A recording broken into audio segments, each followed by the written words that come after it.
তৃতীয় দিনাও উজনিৰ বানাক্ৰান্তৰ কাষত মুখ্যমন্ত্ৰী হিমন্ত বিশ্ব শৰ্মা।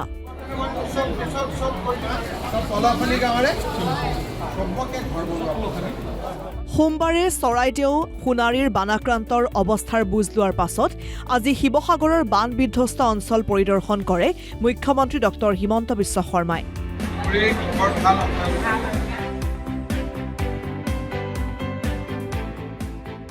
শিৱসাগৰৰ পলসনিত থকা ৰাজীৱ গান্ধী পেট্ৰলিয়াম ইনষ্টিটিউটৰ অস্থায়ী আশ্ৰয় শিবিৰত উপস্থিত হৈ বানাক্ৰান্ত ৰাইজৰ দুখ দুৰ্দশাৰ বুজ লয় মুখ্যমন্ত্ৰীগৰাকীয়ে।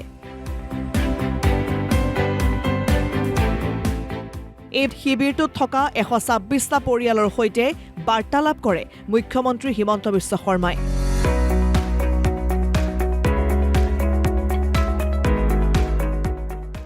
বানত মৃত্যু হোৱা ডিমৌ সমষ্টিৰ 10টা পৰিয়ালক 5 লাখ টকাকৈ এককালীন সাহায্য প্ৰদান কৰে মুখ্যমন্ত্ৰীয়ে।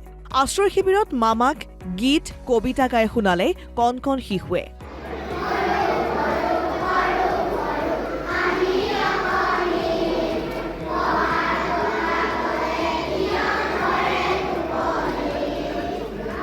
একাংশ দল সংগঠনে অবৈধ কয়লা খনন আৰু শিলৰ খননৰ বাবে বানপানী হোৱা বুলি যি অভিযোগ কৰিছিল তাৰ প্ৰতিক্ৰিয়া প্ৰকাশ কৰে হিমন্ত বিশ্ব শৰ্মাই।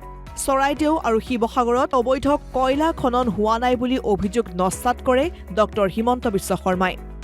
নাগালেণ্ডত যদি কয়লা খনন শিল খনন হৈছে তেন্তে কেন্দ্ৰীয় চৰকাৰ আৰু নাগালেণ্ড চৰকাৰৰ সৈতে বাৰ্তালাপ কৰাৰ কথা উল্লেখ কৰে মুখ্যমন্ত্ৰীগৰাকীয়ে। এই গোটেই কথাটো যিহেতু আমাৰ শিল নহয়, নাগালেণ্ডৰ পৰা শিল আহে, আমি মাইনিংটো তাতে নাগালেণ্ডতো অসম চৰকাৰে বন্ধ কৰিব নোৱাৰে। আমি ক্ৰাছাৰ কেইটা বিহুবোৰত বন্ধ কৰি দিব পাৰোঁ। গতিকে সেইটোৰ ফালৰ পৰা যদি কিবা লাভ হয় ডেফিনেটলি আমি কৰিব পাৰোঁ। কয়লাওতো অসমততো নহয়, নাগালেণ্ড এখন চৰকাৰ, তেওঁলোক এখন নিজৰ চৰকাৰ। নাগালেণ্ড চৰকাৰে কি নীতি ল'ব কি নীতি নল'ব সেইটো ভাৰত চৰকাৰৰ থ্ৰুদি আমি কথা পাতিব লাগিব। মই বন্ধ কৰি দিম বুলি ক'লে মইতো অসমৰ মুখ্যমন্ত্ৰীহে, কিন্তু অসমৰ ভিতৰত কোনো ইলিগেল তাতে মাইনিং নহয়। ইণ্ডিয়ান গভৰ্ণমেণ্ট বা মই নিজেও গৈ ডাইৰেক্ট কথা পাতিব পাৰিম, কিন্তু বানপানীৰ পৰিৱেশটো খাম কাটক, এবাৰ গৈ কথা পাতিম। ভাৰত চৰকাৰকো অনুৰোধ কৰিম যে আপোনালোকে অধ্যয়ন কৰক। নাগালেণ্ডতো বানপানী হৈছে, তেওঁলোকে অধ্যয়ন কৰিব লাগিব, তেওঁলোকৰোতো অৱস্থা বেয়া হৈ আছে। বানাক্ৰান্তক অখিল গগৈয়ে 10 লাখ টকাৰ ক্ষতিপূৰণৰ যি দাবী উত্থাপন কৰিছিল তাক লৈও প্ৰতিক্ৰিয়া প্ৰকাশ কৰে মুখ্যমন্ত্ৰী হিমন্ত বিশ্ব শৰ্মাই। অখিল গগৈয়ে বেলেগ এটা দ্বীপত থাকে বুলি কটাক্ষ কৰে মুখ্যমন্ত্ৰীয়ে। তেখেত এখন বেলেগ দ্বীপত থাকে। অখিল গগৈৰ লগত ৰিলৰ কম্পিটিশ্যন কৰিবলৈ অহা নাই বুলিও কটাক্ষ কৰে হিমন্ত বিশ্ব শৰ্মাই।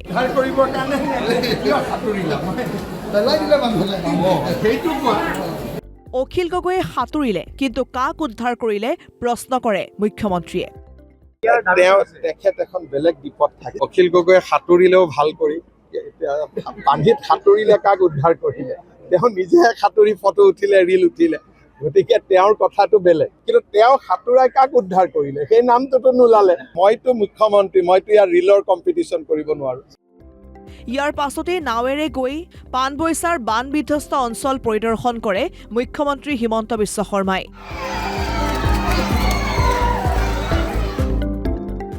নাৱৰ পাছত ট্ৰেক্টৰত উঠিও বানাক্ৰান্ত ৰাইজৰ কাষলৈ যায় মুখ্যমন্ত্ৰীগৰাকী। মই গোটেই সমস্যাখিনি মই বুজিলোঁ, নিজে গ'লোঁ। পাণবেচা গাঁৱে বেচিকেলি চৰাইদেউ শিৱসাগৰ সকলো পানী অৱশেষত ইয়াত আহে। চুইচ গেটেদি ওলাই যাব লাগে, চুইচ গেটৰ কেপাচিটি ইমান নাই।